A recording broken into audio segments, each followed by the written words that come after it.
देहरादून से एक और बड़ी खबर सामने आ रही है, जहां आपदा प्रबंधन विश्व सम्मेलन का तीसरा दिन आज है। आपको बता दें कि 4 दिवसीय सम्मेलन का तीसरा दिन आज है, जहां विशेषज्ञों ने डिजास्टर मैनेजमेंट से जुड़े पहलुओं पर चर्चा की। साथ ही दून में तैयार होगा जैविक हमले से निपटने का अस्त्र। साथ ही कोविड जैसी महामारी से निपटने के लिए प्लान भी तैयार किया जा रहा है। आपदा प्रबंधन तंत्र की मजबूती पर मंथन भी हो रहा है। विश्व सम्मेलन, जो कि आपदा प्रबंधन विश्व सम्मेलन का तीसरा दिन है, लगातार चर्चाएं इसमें चल रही है। जो तमाम आपदाएं आ रही है उसे किस प्रकार से मजबूती से उसका सामना किया जा सके, लोगों को किस प्रकार से जागरूक किया जा सके, अगर वो इस प्रकार की स्थिति से बचना चाहते हैं तो उसको लेकर तमाम ऐसे मुद्दे हैं जिस पर चर्चा की गई है। सोनू हमारे साथ में जुड़े हुए। सोनू, तीसरा दिन है आज आपदा प्रबंधन विश्व सम्मेलन का। बात कर ली जाए तो 2 दिनों तक क्या कुछ चर्चा हुई है और क्या कुछ इसका अर्थ निकला है, और आज अगर तीसरा दिन है तो आज कौन कौन से ऐसे आपदा प्रबंधन के मुद्दे हैं जिस पर चर्चा की जाएगी?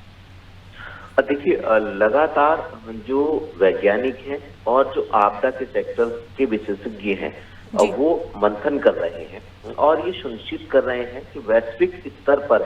आपदा से निपटने के लिए कौन सी रणनीति आने वाले समय में कारगर साबित हो सकती है, कैसे जानमाल के नुकसान को कम से कम किया जा सकता है, रिस्पॉन्स टाइम को कैसे कम से कम किया जा सकता है, आधुनिक तकनीक का उपयोग कर आपदा से कैसे बचा जा सकता है, इसका जो प्रबंधन तंत्र है उसको कैसे मजबूत किया जा सकता है। और हाल ही में कुछ समय पहले की अगर हम बात करें तो जब कोरोना के दंश को पूरे देश ने झेला तो इस तरीके की जो आपदा जैसे हालात सामने आते हैं, महामारी जैसे हालात सामने आते हैं, उनसे निपटने के लिए क्या हो सकता है। चौथे दिन जब इसका अंतिम दिन होगा इस कार्यक्रम का, सम्मेलन का, तो उस दौरान एक दून डिक्लेरेशन के नाम से दस्तावेज तैयार होगा जिसकी पहचान विश्व स्तर पर स्थापित होगी। इसी को लेकर के तमाम शोध जो आपदा के सेक्टर में अलग अलग देशों में हुए हैं उन पर मंथन हो रहा है और उन्हीं दस्तावेजों को इसमें दून डिक्लेरेशन में शामिल किया जाएगा। तो ये सुनिश्चित किया जा रहा है कि विश्व स्तरीय पर कैसे एक प्लान तैयार किया जाए निकट भविष्य के लिए, ताकि कभी भी कोई भी जब आपदा के हालात आते हैं, महामारी सामने आती है, तो उससे कैसे निपटा जा सकता है। इसी पर मंथन किया जा रहा है और इससे जुड़े अलग अलग सत्र आयोजित किए जा रहे हैं। अलग अलग सत्र में अलग अलग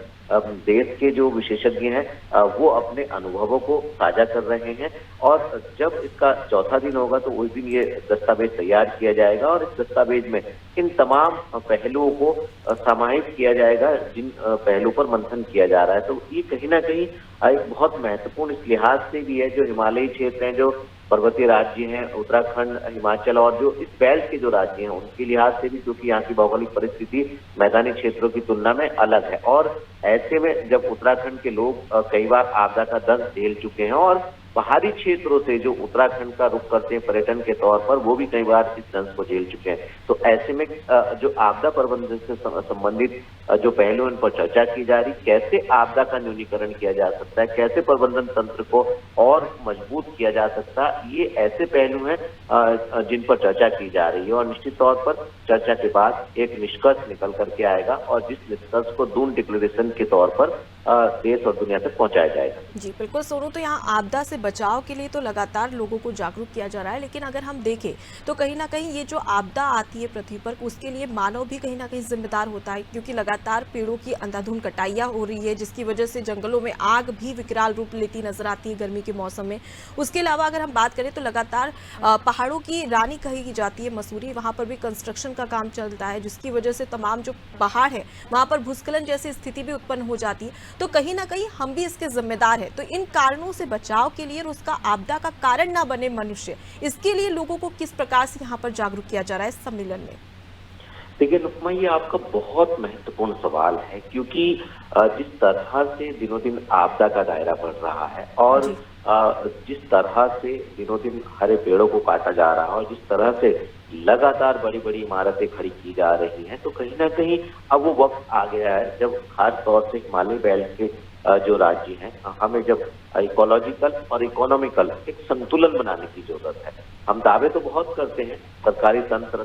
तमाम सिस्टम के जो लोग हैं वो बार बार जन जागरूकता अभियान चलाने की बात करते हैं और अर्ली वार्निंग सिस्टम स्थापित करने की बात करते हैं, रडार लगाने की बात करते हैं, लेकिन अभी तक कोई ऐसा सिस्टम हम तैयार नहीं कर पाए कि आपदा आने से पहले लोगों को जागरूक किया जा सके और जान माल के नुकसान को बिल्कुल जीरो किया जा सके। और जलवायु परिवर्तन जिस हिसाब से हो रहा है तो कहीं ना कहीं तमाम विशेषज्ञों की, वैज्ञानिकों की चिंता भी बढ़ा दी है। ऐसे में एक आम इंसान भी इसके लिए जिम्मेदार है और जन जागरूकता के साथ साथ एक आम इंसान को भी संकल्प लेने की आवश्यकता है कि जो भी विकास के कार्य होंगे उसको एक संतुलन के तौर पर उनको आगे बढ़ाया जाएगा और